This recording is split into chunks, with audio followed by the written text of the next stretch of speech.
Alors, le nez est la première porte d'entrée des microbes de l'environnement. Donc le bébé qui n'est pas immunisé, mal immunisé au départ,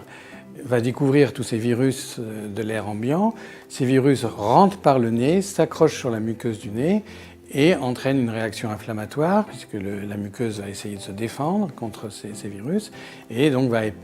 sécréter des produits, des sécrétions nasales qui malheureusement vont obstruer le nez du bébé qui ensuite a du mal à respirer. Donc en fait, cette sécrétion nasale, au départ, c'est bien, c'est pour essayer de faire partir les virus, mais malheureusement, comme le bébé ne sait pas se moucher, ces sécrétions restent en place et vont avoir deux types de conséquences. D'une part, le bébé ne sachant pas respirer par la bouche, il va avoir du mal à respirer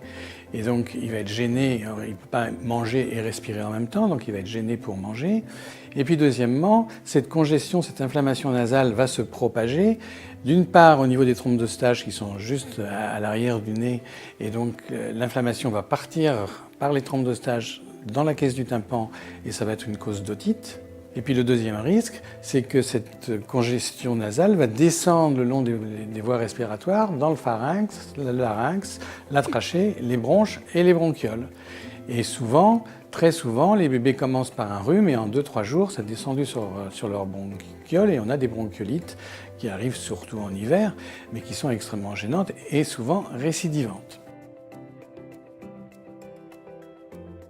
Le traitement du nez, ça reste très simple, c'est le lavage de nez avec du sérum physiologique. On ne peut pas utiliser de l'eau parce que l'eau est agressive pour la muqueuse. Donc il faut un liquide le plus doux possible et le liquide le plus doux possible, c'est le liquide physiologique, c'est-à-dire de l'eau plus du sel. Donc on met du sérum physiologique. Et alors là, il y a plusieurs techniques en fonction de l'âge de l'enfant. Le tout petit, on le place sur le ventre, la tête sur le côté, on lui injecte le sérum physiologique dans la narine supérieure et on attend que ce sérum descende et ressorte par la narine inférieure.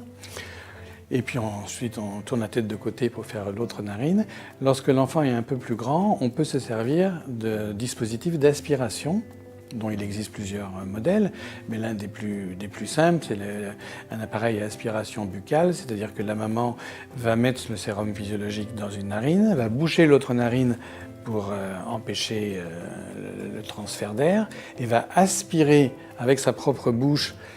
les sécrétions qui se trouvent dans le nez du bébé grâce à un tube, grâce à un filtre bien sûr qui va éviter que la maman avale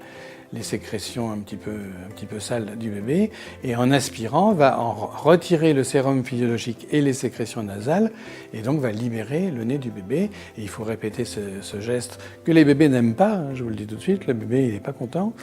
mais après il se rend compte quand même qu'il respire mieux, donc finalement il n'est pas content sur le coup mais il est content après.